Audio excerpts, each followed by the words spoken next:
Hello and welcome to the Cybersecurity Awareness Forum.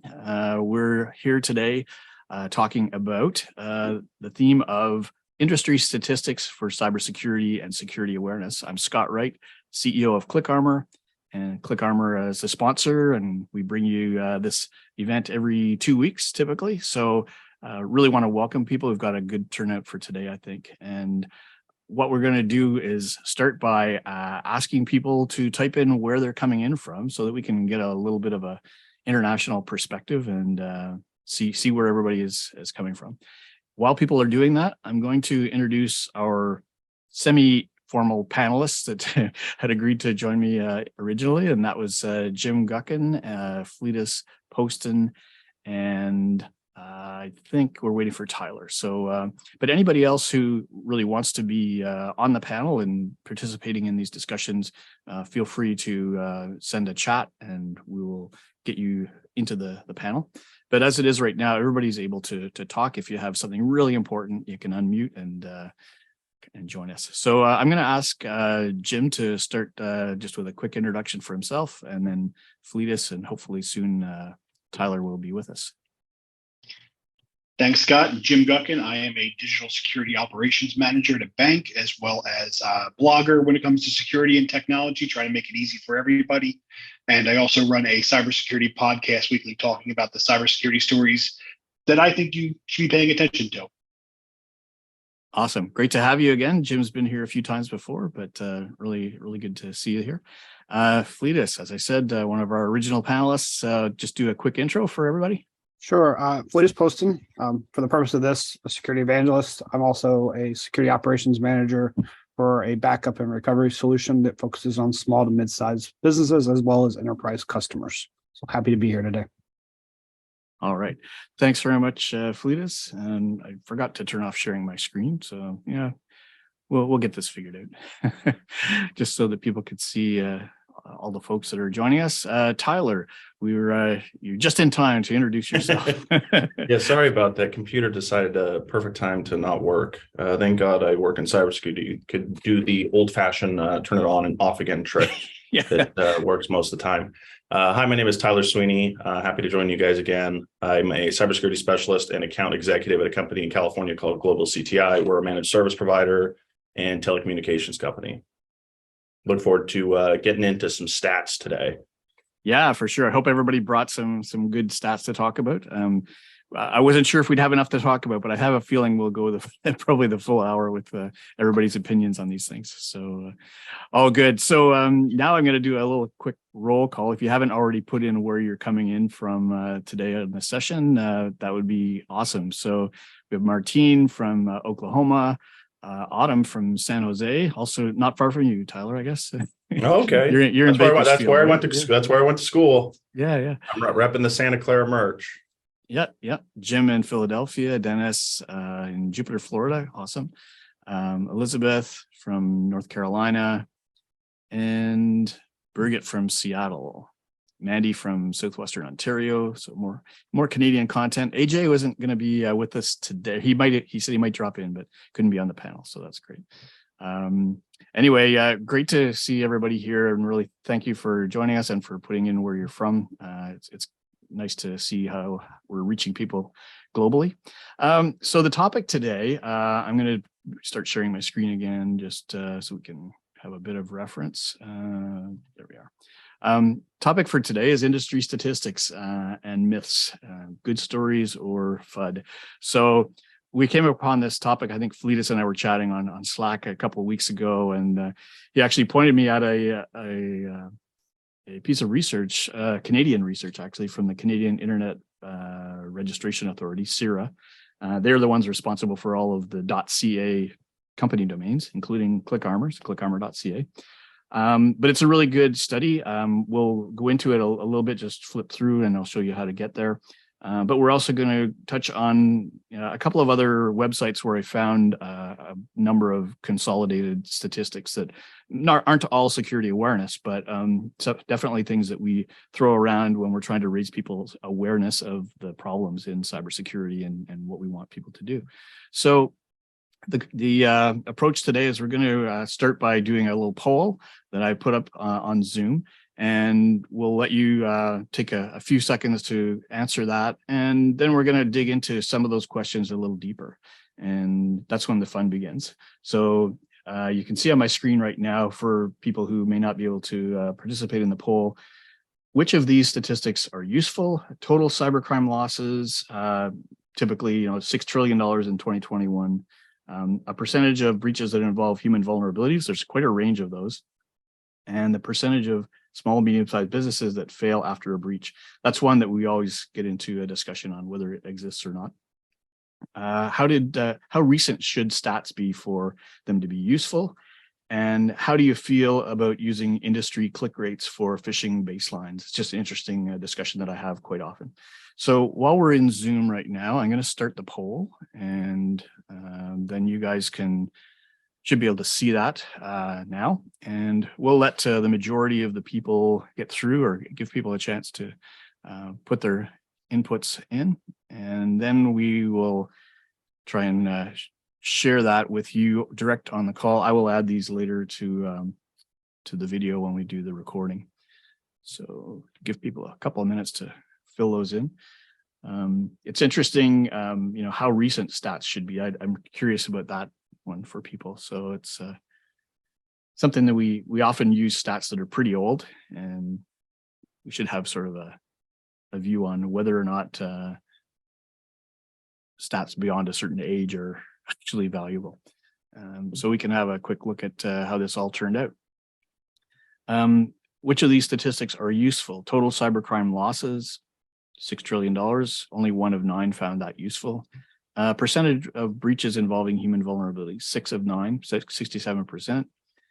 Percentage of businesses that fail after a cyber attack, 7 out of 9. That's interesting. Then how recent should stats be for relevance? Less than 2 years old. Most people are saying less than 2.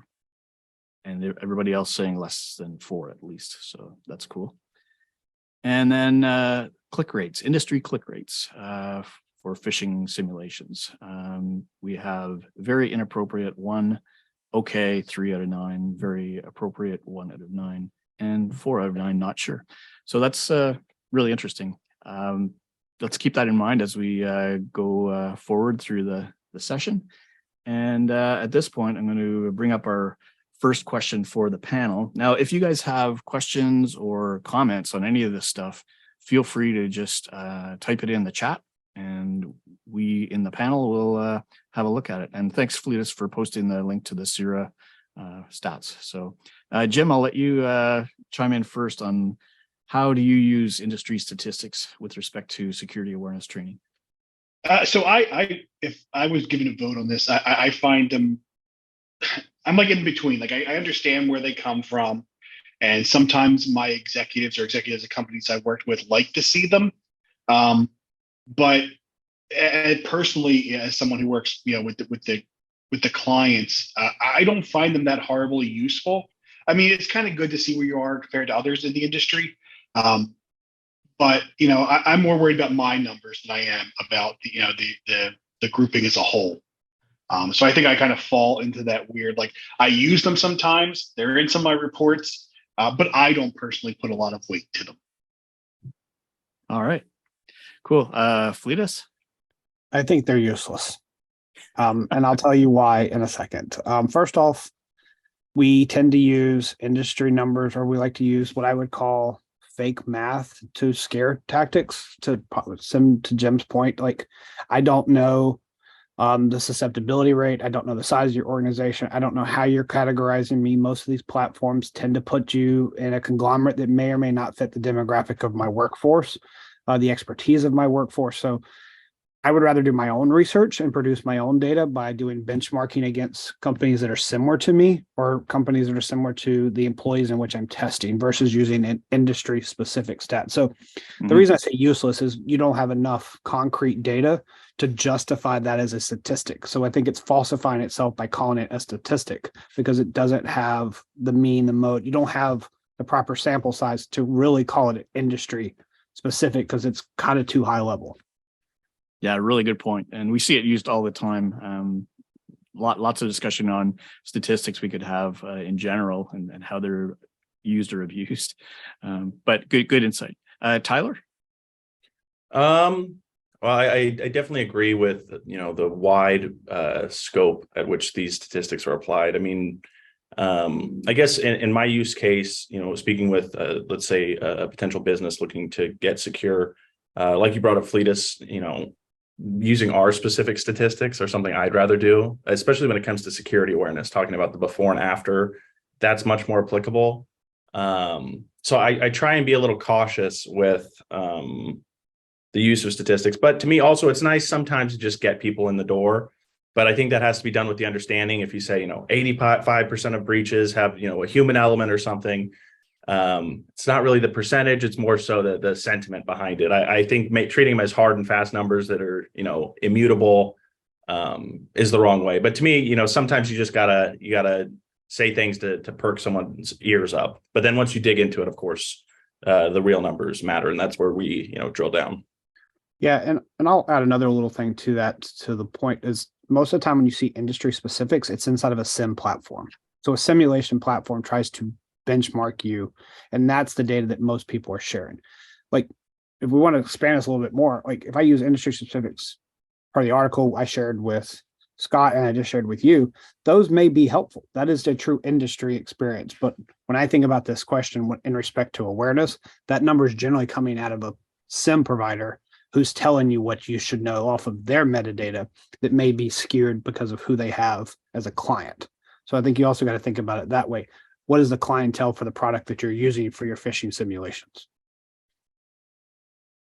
Yeah, absolutely. And I see, actually, I see Mandy's put in a note about the fact that it's pretty scary that most media uses research that has like less than 100 data points when they say the average whatever, right? And so that is really scary. Yeah, there's no require to be statistically significant. We can get on a break out the chalkboard and start breaking down sample size, especially with these cybersecurity ones. Or you hear numbers that they use for a whole industry. That's the sample size for the study, even if it's 1,000, you're talking tens of thousands or millions of companies or users. I mean, depending on how they want to do it. Yeah, for sure. Awesome. So I'm just going to ask, I think Mandy is unmuted. She can chime in if you like, Mandy, just to put some more color on that. Yeah. Hey, guys. So I guess just in terms of this is a really interesting topic for me. I do a lot of media relations with companies. And it's fascinating. I think, Fletus, you made an awesome point that I think when you're talking to businesses, it's hard to balance what they're consuming from media sources and the data that they're presenting. And one of the other participants here, webinar participants, just mentioned about it being a headline. And that's true. I mean, the reality is that FUD still plays pretty heavy in media, even though they contradict themselves and say, we have to downplay FUD and talk about real statistics, but they're still amplifying these data sets that are so small. So I think from a communications perspective, as a professional, it's balancing, the information that's valid and helps contextualize the issues that you're dealing with versus trying to combat, the FUD that's still perpetuated in media. So yeah, this is a fascinating topic for me. Nice. Anybody have anything else they would like to say? I think that we've had everybody's comments in. Actually, Dennis said that he's found most effective is the number of our users reporting real phishing messages. So yeah, we'll get into that around phishing simulation statistics as well. So I'm going to bring up another slide, which is, does it help to use general statistics to show how bad the risks are? So this is just sort of digging a little bit deeper into the idea of, it's an entry into the door, as Tyler said, get them to come in and just pay some attention. But what other messages do you use for this to raise people's awareness of the problem in general? And do you worry about too much FUD? So I'll let Fletus maybe go first on this one. Sure. I think general statistics, again, have a place. So if you're doing your initial call or initial presentation, you want to bring general stats to the table. I think having general knowledge and a way to break the glass with the individual, because you're level setting, this is the topic I want to talk about, and here's some numbers of why I want to talk about it. After that, you start making it more industry specific, organizational specific, or user specific. So as a security operations manager, I challenge my awareness team, which I help with, to make stuff applicable to each and every user in our organization. So target them with the comms, give them stats of like, this is the amount of BECs we've seen, and here's how it relates to you. This is the amount of social engineering we're seeing and how it relates to you. This is how it applies at home, because we've talked about in previous calls, making it personal and helping them understand how it impacts their day-to-day life for their IoT devices at their house, their mobile devices, their home work. Makes it a little easier to talk about stats, because it doesn't matter how big or how small you are, you can be a target. Because I gave the statistic to someone the other day, most of our homes today are small businesses. We have anywhere between 5 and 20 plus devices connected to our home network. That's a small business. Really, for sure. Just one thing I wanted to go back to that you said, I slapped Jim for this last time. So I just want to say, if you could expand on BEC, probably a lot of people on the call know what that means. So business email compromise, you generally see those as a financial impact. For the most part, they're looking to get you to wire some money, change an accounting, change your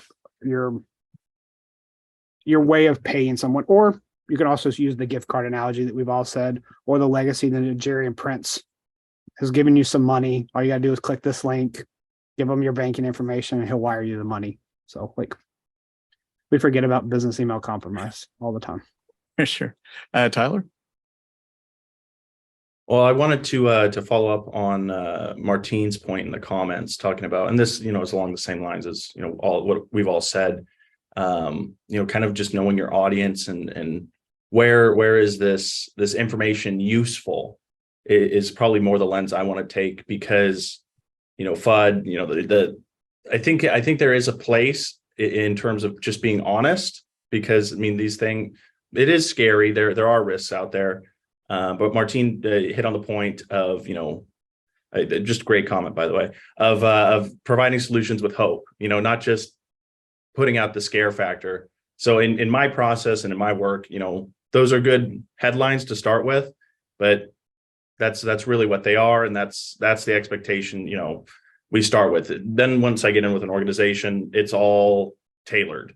And that's the useful information to me. That's stuff you can go off of. Those are numbers to strive off of, set goals.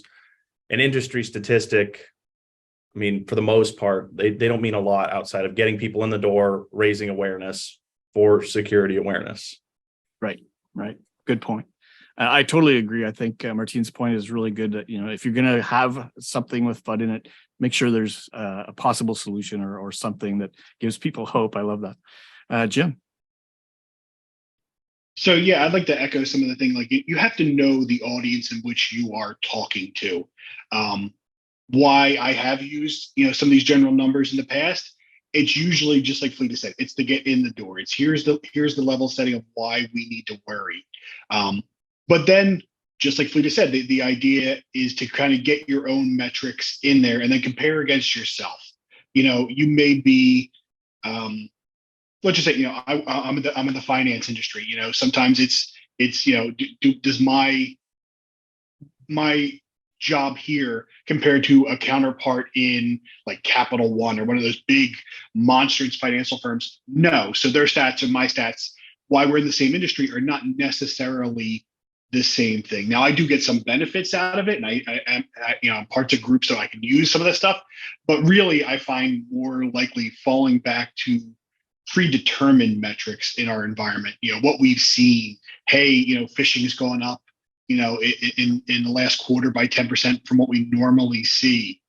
Those statistics are usually a little easier. And, go back to Fletus's point, they're more personalized. I can say, look, 98% of every bank gets hacked. That's not much. But if I can say, look, due to a business email compromise, someone pretending to be a vendor, someone pretending to be someone who worked in the bank, we've had X amount of incidences. And as X amount of incidences cost this, it becomes a stat that's not just way out there. It's something that's more personal for people.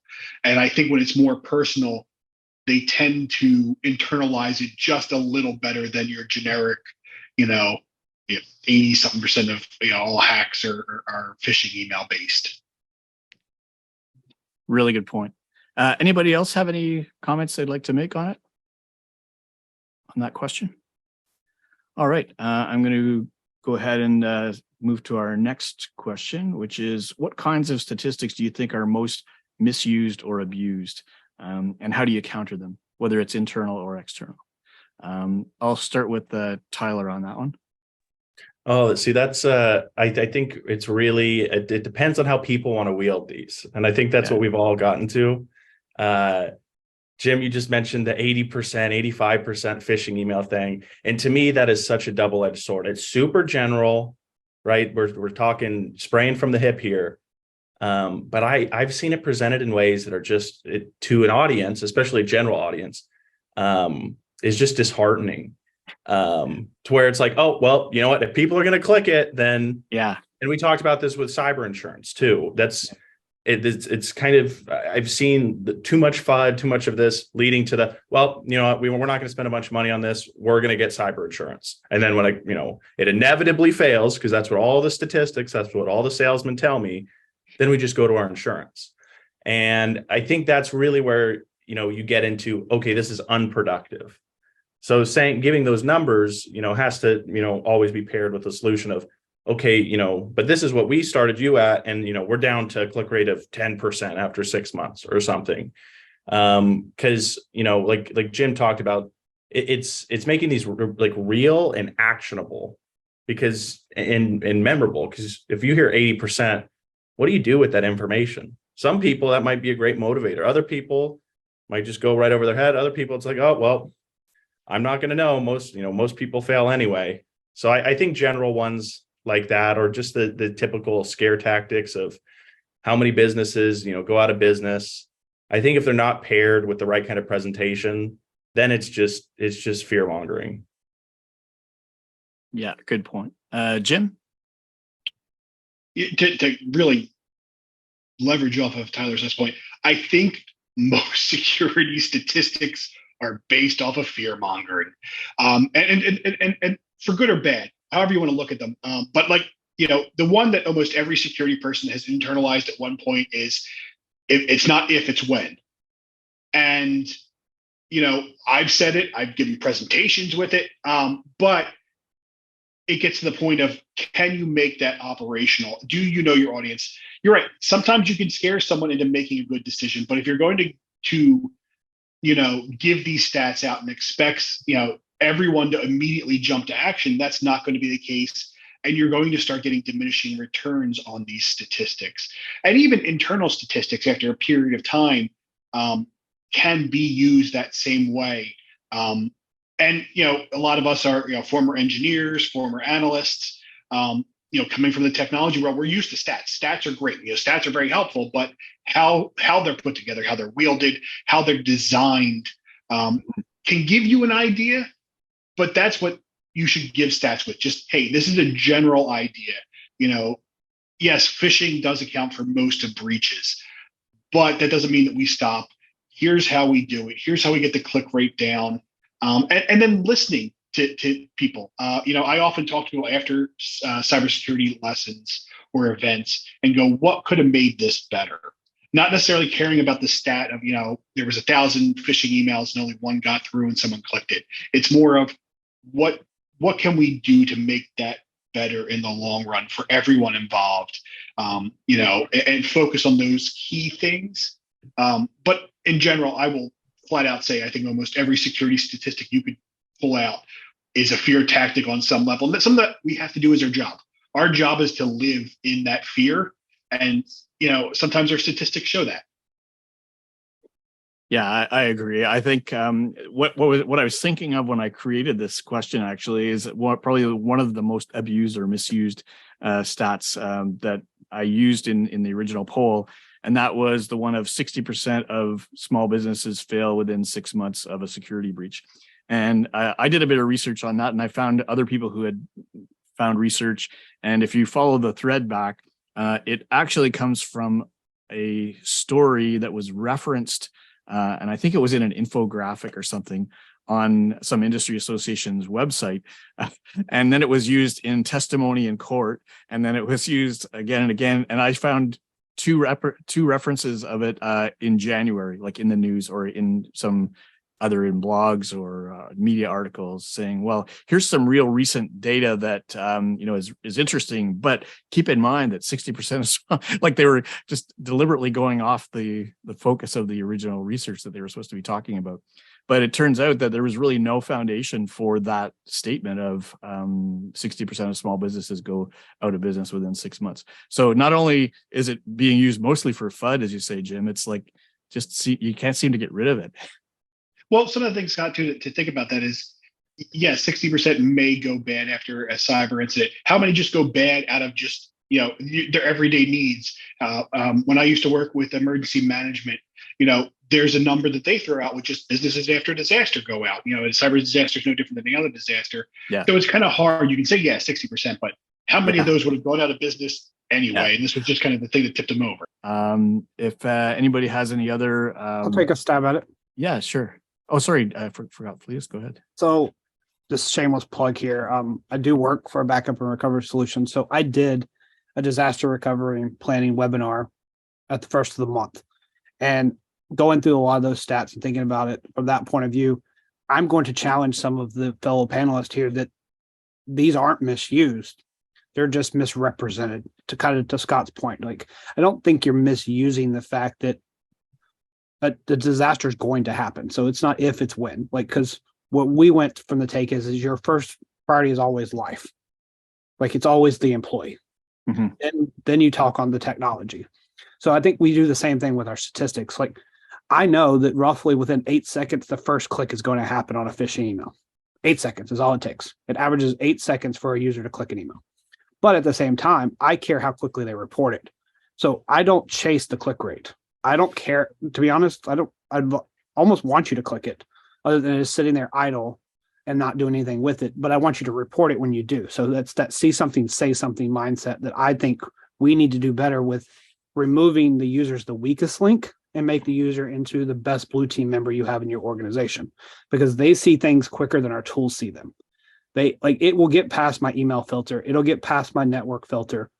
If they see something and say something and I get the Slack message, the phone call, the email, the ticket, I can respond quickly and isolate and work through it. So I think to twist that, we use these stats to educate them, but we also need to use the stats that the quicker you respond or see something, say something is the quicker I can respond to you, and I can protect you, and I can help you protect the company, because now you've told someone how we can stop using the misuse. We can stop the abuse of you're the weakest link. No, you're my greatest asset.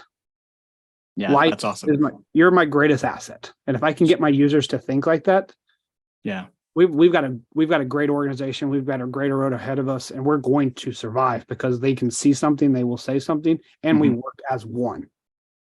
Yeah. I think you're right on the money there, Fletus, and I'm sure your position at your company gives you particularly nuanced insight into this. Then tell me if I'm misrepresenting. It seems like it's almost less of a fact, and I think on the surface level, maybe on the sales pitchy side, I think that's where you might see some of these scare tactics used. But to me, it almost seems like it's like you were talking about your internal metrics. How many people are reporting it is focusing on the right statistics. And to me, the word is always actionable. What is actionable and what drives results, because that's what matters, and that will give you hope. Yeah, exactly. Yeah, the same part of that, Tyler, is I said earlier, like, if I can get you to think like this, the cyber mindset, and I've been challenged on this cyber mindset. They think it's OPSEC. If I can get you to stop and think and assess in all aspects of your life, I mean, we do it today. You get in the car, you buckle your seatbelt. You do a 360 around your car to make sure it's safe before you've driven your car if it's been a while. You can apply the same thing that we talk about with email hygiene, financial hygiene. When you get an SMS message that says your bank account has been compromised, click this link, like, you can stop and assess. You don't need me as your SOC manager to tell you how to do that at home. Yeah. So in case of a fire, you evacuate. Same thing goes to work. If a fire happens at work, the evacuation. Same with an email compromise or a network compromise. It's that ingraining that mindset of, when it happens, this is what I'm going to do. Going back to my disaster recovery planning. I use the analogy, I think, on this call and other places. I had a good speaker, and I'm drawing a blank on her name, whitewater rafting. Those rafting guides go down that river hundreds of times before they ever put a person in it. So they know at any point in the river, this is how they're going to respond. If someone goes overboard, if the raft flips, or if something else happens, they know the rope goes this way, my feet go up this way, I swim to the left or I swim to the right because they've been down the river. Yeah. So that's that IR response in cyber. It relates directly to whitewater rafting. I think we can apply that in all aspects of our life of just being prepared to respond when it happens, not if, because we know it's going to happen. So that's where I challenge that if-when statement, is just educating them on why I say when, not if. That's great. I'd actually like to have another session on incident response just from that point of view and how we can educate people more on that. Another statistic I wanted to kind of raise here too is the use of phishing simulation click rates. We've talked about this before as well, but it's often used as sort of the gospel or the holy grail of tracking for what is it how vulnerable is the organization. And the problem that I have with that particular statistics, especially when it's published by vendors to say, well, in banking, the average click rate is 10% or something like that, right? The problem is that every organization is different. Every organization actually runs phishing simulations slightly differently. And there are a lot of variables. There's so many variables that there's got to be a very high degree of imprecision on these numbers. So, if you're trying to get from 12 to 10%, it's almost ridiculous to try to do that. At the same time, the use of phishing simulation click rates is also used to educate the staff and say, hey, we got to do better. This is a target. It's not a bad idea to use those things, I think, as some form of awareness, as we talked about before, the statistic that gets people's attention. But to use it as a reliable metric for tracking is very difficult to get value from because of the different variables that are involved for every organization. I could go on for a long time about that, but I think you get my general opinion on that. I think one of the things with, I obviously think, the security awareness training is essential, but it's a surrogate, right? This is, even with live emails that are pseudo phishing emails, these companies, and just generally speaking, the rate of change and progress. Once you get used to these, I've noticed with some, you see a rate of improvement because people are even able to just identify, oh, this is a phishing simulation email. We've seen this before. So and that's just a little example, just little things that are asterisks by those phishing simulation numbers, to where, to me, you always have to take that with a grain of salt. Yeah. That doesn't mean they're not helpful. They're not useful. It's not good practice. It just means that, and like you talked about, going from 12% to 10%, depending on the scale of an organization, to me, that's, I guess it's good, but it's almost a little bit pedantic. You want, for me to see a change that I guess I would feel is more reflective of how an organization is actually doing would be, when you start, you see that horrible click rate, and then maybe you get it down and keep people on guard. But once you start nitpicking like that, and people are going to, drown out. They're not going to want to tune in. One of the most common things I see is people start to be able to spot the test rather than spotting the actual clues in the message. So they see the subject line, they go, that's a test. I'm not even going to open it. So they don't report it. They don't open it. So, and it's kind of unknown as to whether or not they actually have it. I do that to my phishing guy all the time. As soon as I see it pop up in the corner, I go, that's a phishing email. I don't even have to look at it. And that's to that point though, like Jim, not to cut you off, but I think the biggest thing there is users are smart. Users are intelligent. Users can look at the header. They can learn the tendencies of your platform. And back to your click rate comment, I can fudge the math.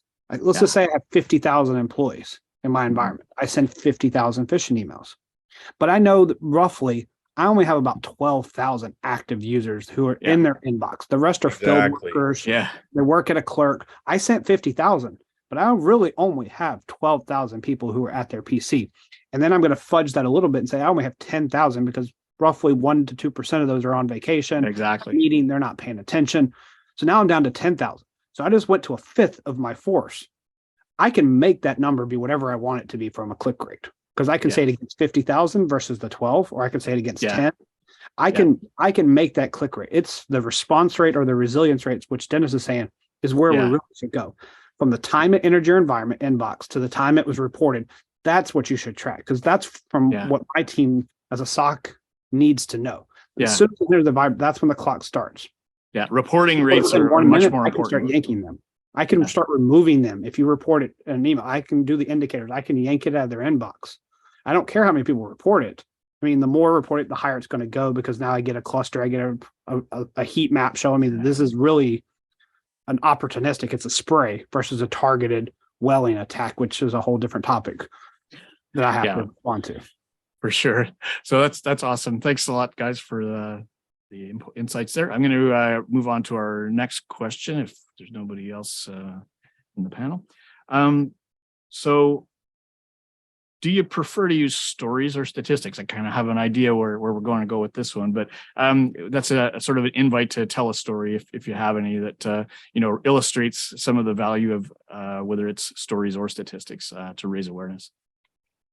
So I just used a story. I mean, those are what I use all the time. I talk about using it as your personal life. I talk about the whitewater rafting seminar that I went to, or listened to. I use real life experiences with some math in there. Like I tried the math earlier, and I forgot to mention, it's just one tool in the toolbox. Like I can't use a statistic to put a screw in, but I can use a story, because it's the hammer and the screwdriver analogy. Like you have to be able to use stories with statistics to make the story work, to make the analogy, to get the buy-in. So I'm always going to tell stories and sprinkle in some numbers so that they can, because you always have analytical minds listening. They're looking for numbers. They need math. Then you have the creative mindset, or they're looking for the story. They need associations. So you got to be able to learn your environment. Your board and your leadership are going to need math. A good story is great, but they need the math. Yep. Your end user needs a story, because they can relate it to, I can make sure you click it. I can give you a story right now. I send you a phishing email. Your school's on lockdown. Click this link to see where to pick up your kid. Every parent in this call is going to click that link. Yeah. Yeah. If you have a kid in school, you have to be able to know, but I have a very good friend who's a forensics person, and she says she will fall for that every single time because she values the life of her kids. She's always going to respond and fall for that simulation or that attack. Cool. Jim. There's not much I can add to Fletus's statement there, because I think it's true. Numbers are great when you have a very small period of time to do things. These are usually your discussions with board members. You get your 2 minutes, you have a slide up there. Numbers are great there, but I think the average person, and what I prefer, is the stories, when I can make it relate to them. Yeah. So my big goal, and you'll hear it over and over again when I talk, was just get the end users to really buy into the fact that they are members of your security team.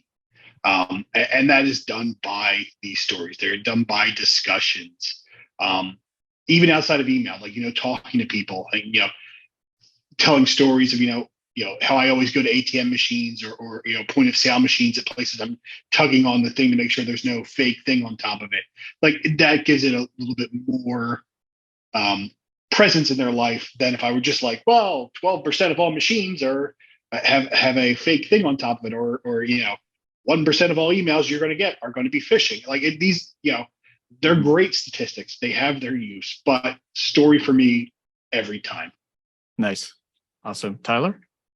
Well, I think in particular for my use case and my role in my organization, stories are even more so, important, because, I'm involved on, bringing on new businesses and that kind of stuff. And I'll tell you, they will remember stories 10 times longer, 10 times better than they will remember any statistic. And outside of getting in and technical, you can convey the same ideas with both. Saying 80% of hacks are from phishing emails, you can convey that in a way better way through a story that's not trying to the employee's the weakest link. We've mentioned that 100 times here. For me, stories are the best way to relate to people, because I can get, when you give them a story of, this is not only a company in our industry, this is a company in our industry, in our area.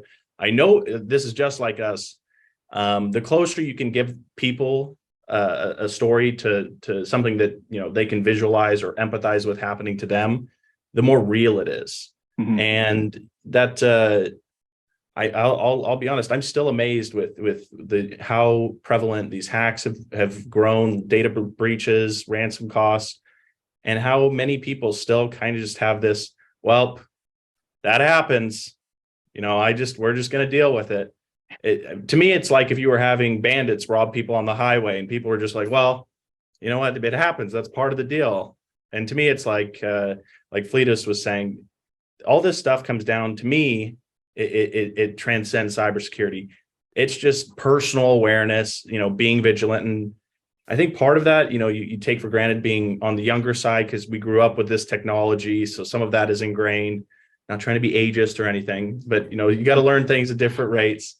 But yeah, it's to me, it's like you talk about whitewater rafting or fire drill.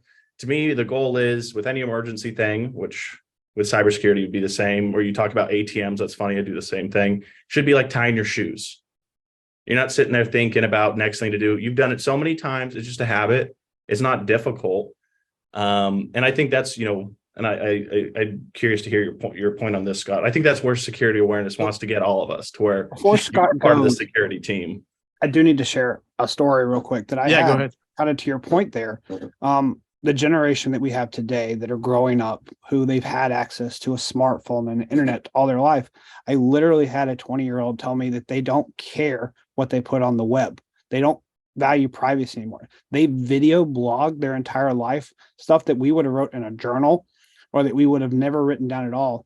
They're doing via TikTok, or they're blogging it. They're putting it out there for the world, and they don't really care if someone has a profile on them. They don't value privacy as much anymore. So when we talk to the 20-year-olds, maybe early 30s, they are in the same boat. They're like, well, I've been raised with this technology. They know everything about me. And I've joked before, if I ever wanted to work for Google, I wouldn't have to apply. They have my resume on file and everything about me. And I kind of can relate to them now, because the amount of data we give away freely, like not passively, freely to these environments is mind-boggling, because we don't think about the data privacy behind them. So like, those are stories I share too. It's like, how do you compete with that when they freely give up their social, their medical records, because they don't care. Yeah. They want the click rate, they want the following, they want to be an influencer. So they'll share everything about themselves and just let you attack them. Fletus, it's interesting you brought up that comment. What really, I guess we all think about the starting point for us in cybersecurity, and mine goes back to a college law class talking about, data rights here in the United States, Fourth Amendment, all that kind of stuff. And our law professor had us raise hands on who was okay with giving, and mind you, this is 2018. So I knew a little bit less, maybe there was the information out there, but she asked, how many of you are okay with all this information being out there and being sold and used, and or not okay? And I was the only one that raised my hand, and it baffled me that people, and I that's when I decided to take it seriously. And I had met with a friend of a friend who worked on Google's back end, and I thought I was being secure, and she was like, oh, do you want to see what kind of stuff they have on you? And I'm like, they're not going to find anything. Lord, did I find out? They know me better than I know myself. But yeah, that's one of the things where, and there's almost no going back on it, because data's out there. But to me, even though they have data on me, they as in everyone, right? To me, it's just always this matter of just privacy, like it is with your home. You never stop trying. At least that's my mindset. But I think that's a hard thing to combat, because the more it seems like people grow up with this technology, it's just, oh yeah, TikTok is scraping our keyboard strokes, so that's fine. Think about this, people who grew up, who are millennials, late Gen Xers, we had that level of privacy. It was something that was part of the way we grew up, and we understood the technology. And I know that, look, when I use Gmail, they are scraping my data for it. I'm giving it away. I'm not necessarily happy with it, but that's the thing to use what everyone was on. And then we've had all these data breaches. So even companies where I implicitly have trusted them to be able to get something in return, my cell phone provider, which, by the way, is T-Mobile, which constantly is giving away all my private information to hackers on a daily basis. That's that's what these people are growing up with. They're growing into an era where data breaches are so common that does it really matter if I'm going to expose myself personally on TikTok, on Facebook, on any of these social media platforms, because the information is going to be out there anyway. There's no protecting yourself unless you're totally disconnected from online. So I think, they've grown up with, they don't care because there is no expectation of privacy for them and really for any of us. If you are online for any period of time, there is no privacy. We are kind of more aware of it, but they've grown up with it. So I often joke, I'm like, look, I would just rather sell my social security number, my credit card information directly to the hackers, because then at least I get some money in return from that versus, nothing at all. But that's, I think that's a change in where security awareness has to be, where I'm always cognizant of it. I may, I have Alexas, I have Googles in my house that are voice assistants. I am aware of that giving away of data to them. I've accepted it, but my kids, it's just a thing for them. They don't really care. They don't care about that privacy. They don't care about the security awareness behind it. Yeah, I totally fight tooth and nail. No Alexa for me. Real quick, and this is sad, but I've used this. We're numb. Yeah. As a world, we're just numb. Like it bothers us, but we don't want to change it. It doesn't bother us, but it does bother. We're just numb to things. Like, because I've talked to so many people, they're like, "Well, it's going to happen." It's like the Eeyore moment. Like they just dropped it. Well, I think it's a matter of alternatives too. I mean, you hear like a great example is like YouTube as a video platform. Google, right? And you have Alphabet just dominates the market, and it's hard to find a viable alternative for people that want a platform and for audiences to be in one place. And we've seen consumer privacy laws which have gone a little ways in some places. It's a starting point, and that's a whole other conversation. But people are numb because I've tried to harden my stuff as much as I can, and at the end of the day, it's usability and I guess just simplicity versus locking stuff down, making it unusable, inconvenient. I mean, do you want to have no social media, be on tour all the time? I mean, I understand your sentiments, guys. I tend to kind of disagree. I think it is true that there's a lot of stuff out there, and a lot is collected on you all the time.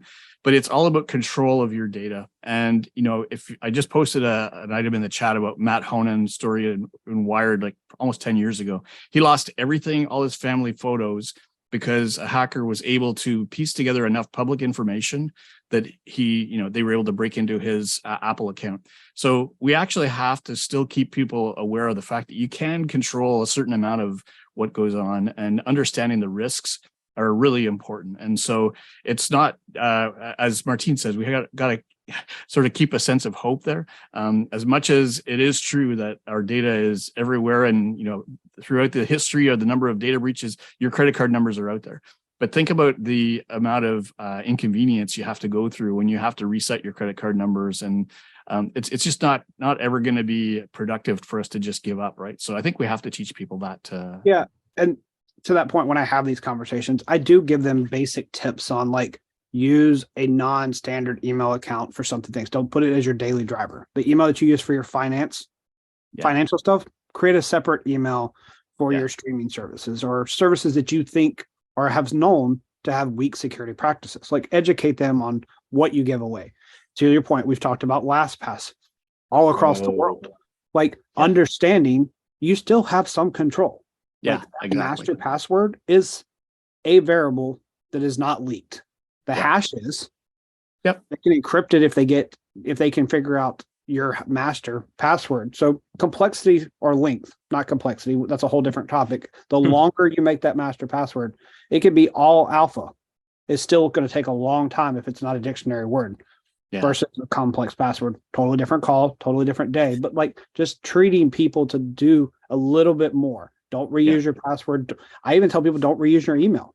Like create email accounts. Just like there are plenty of burner email services. They're great. Yeah. I've been using duck.com to register for a lot of things to remove myself from a lot of distros. Not to promote duck.com, but like I use a generic duck that forwards to another email account. And I use virtual credit card numbers for for a lot Yeah. of places. I wish don't we know had them. that. I don't think we have them here in Canada, but I'd So, love to It's have things them. like that. Like you can do it, but you also have to know that, like what I worry about, I have 2 young interns, 7 and 5, aka my kids. Yeah, I expose their information right now without thinking about it. My wife and I will publish celebrations, rewards they get, pictures of them at their schools. Like I'm giving away a lot of open source intel data that my kids will have to deal with when they become an adult and they get a job, because I'm celebrating them. But they're 5 and 7. They have no power to say, Dad, you can't post that. Mom, you can't post that. Grandma, you can't post this. So I could harm my kids as a parent if I'm not cautious when I start posting a medical condition they had. Yeah, there's some really big stories about those kinds of things too. Stuff like that. Like I think about that more and more, and I post it to someone. At what age do you allow your child to use biometrics? Yep. So let's keep it on the stats and story. I know stories was part of it, so we've got lots of good stories. We're going to come back to some of these great topics that we've just covered today. So just want to give everybody a chance to get back to what they were going to be doing at the hour. So with that, just want to point out, obviously, this session's hosted and brought to you by ClickArmor. That's the company that I started, and we do a lot of fun work with engaging people to learn about security awareness, phishing, social engineering for businesses, and would love to chat with you if you're interested or if your business has a need for security awareness. But also I wanted to point out to you that we have another session already scheduled for 2 weeks' time on Thursday, the 23rd at 1 p.m. We're going to cover mobile and device security, both at home and when you're traveling. So I know we'll get lots of good stories from folks in that one as well. It's not available yet on the web page to register, but it should be in the next day or so. And if you have registered already for this session, you'll get a notification sometime beforehand, so you can schedule that into your calendar. So I want to thank everybody for joining us. Any final words or comments before we wrap up, guys? I think to come off of your point, to tie in with Fletus's stories, bring it back to statistics. I think what it all drills down to is now the onus is on the user, the individual user, not just the security team. All these statistics, if they're presented the wrong way, can be disheartening. But in reality, to me, if they're presented correctly, they should be motivating, because it means, okay, this stuff can happen, but you can take measures personally that, make your data way harder to access for hackers, make you way safer, make your organization way safer. And to me, that's what it's all about. It's a challenge, it's a burden, but it's doable. Awesome. And there's hope, right? Cool. Jim, any last words? Just kind of the thing we talked about, there is hope. You have to really grasp onto it. I know we kind of had a little dire thing there, but the main point I think everyone needs to take away from this and a lot of stuff is cyber hygiene and cyber awareness should be part of your everyday life. It should be like brushing your teeth and taking a shower. Absolutely. Awesome, guys. So I'll leave it with you for that. Hope to see you on the next one, and take care, everybody. Thanks, everyone. Thanks, everyone. Take care. Thanks, everybody. Bye-bye. See you tomorrow.